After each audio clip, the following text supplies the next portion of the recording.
What's up, guys? It's Lugo, back with Flex Appeal episode 44.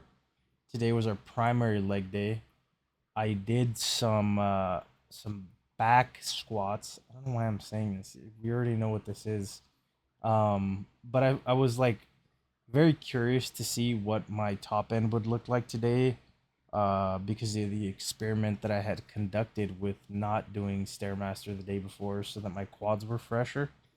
I felt good, so I was like, okay, I'm gonna jump from what my sets initially were, which is 214.5 pounds or 97.5 kilos, up to 220 pounds or 100 kilograms for a 3x7, and it actually moved pretty well.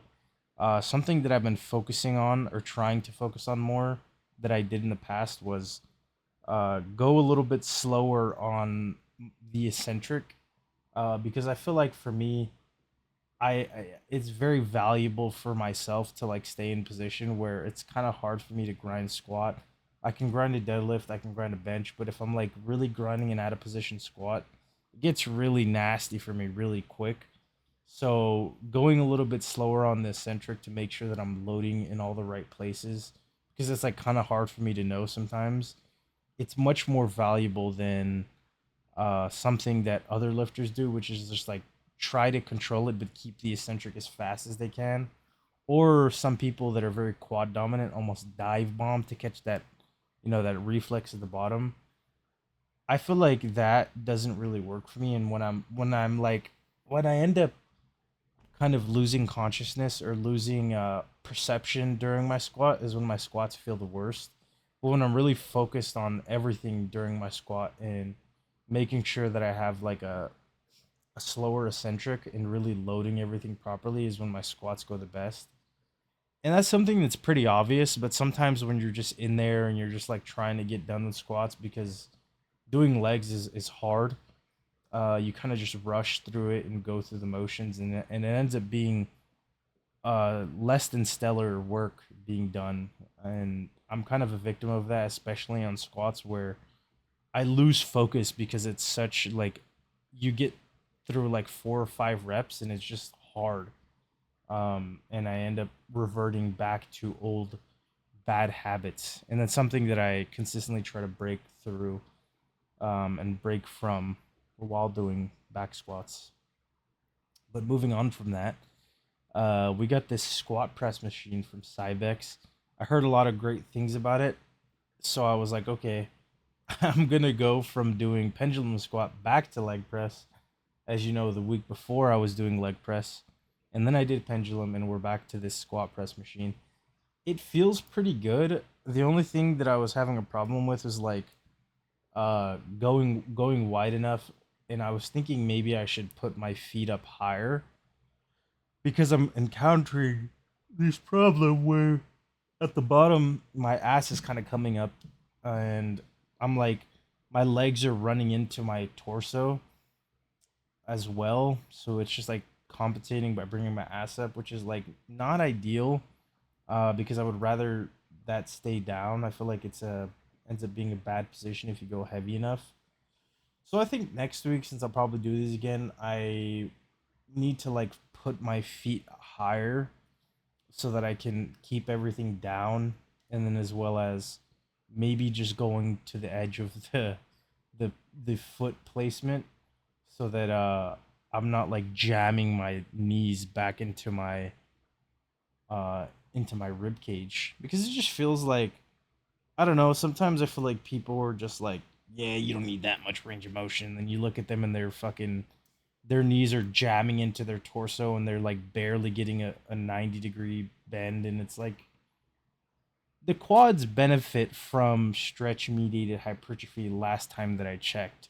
So shortening your range of motion on legs specifically is probably not something you want to do, considering you can get more out of doing less weight, which is something that I think it's specific for leg press is pretty beneficial, because Loading leg press is not the vibe when you need to put all the fucking weight back. And I'm not a douchebag, and I'm not gonna leave it on there. You know, I'll leave a plate on there because fuck you, and I'm lazy for the last one. Probably not the best thing, but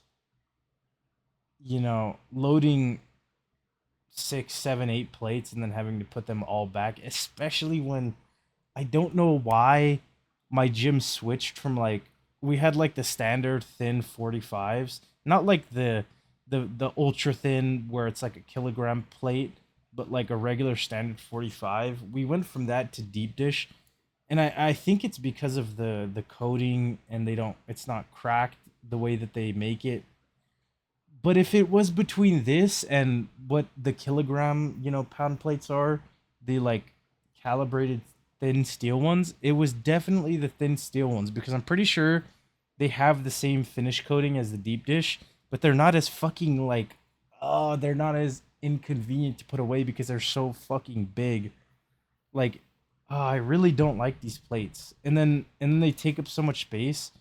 So like if you're really strong, you're just capped out on 4 or 5 plates on a press, which is like it's honestly not a problem that people need to deal with, nor me because my pressing is not that strong currently. But it's something that I feel like I hope that I encounter in the future. But who knows because I'm not a historically strong presser. I really hope that I get better at it though. Well, not hope. I'm actively working on it to get better, but who knows if I'll ever end up pressing that much. Especially because honestly, like we don't really have that crazy of pressing machines. Well, at least plate loaded ones. We have some like machine stack loaded presses, but they're all kind of mid. I really wish my gym would get prime incline, prime flat, and then maybe like a Nautilus seated explode. Dude, if they had those three machines, I genuinely feel like this gym is unbeatable. But the pressing is just people just don't know how to buy good pressing machines, and it's kind of frustrating. Because we just buy Arsenal Strength or well, actually Arsenal Strength has good ones. I keep getting it mixed up with Hammer Strength. Hammer Strength machines are straight dog shit. Don't at me. That's pretty much it for today, guys. If you enjoyed the video, please consider leaving a like, comment, or subscribe. And I'll see you tomorrow for day 45 and my pull day. Thanks for watching.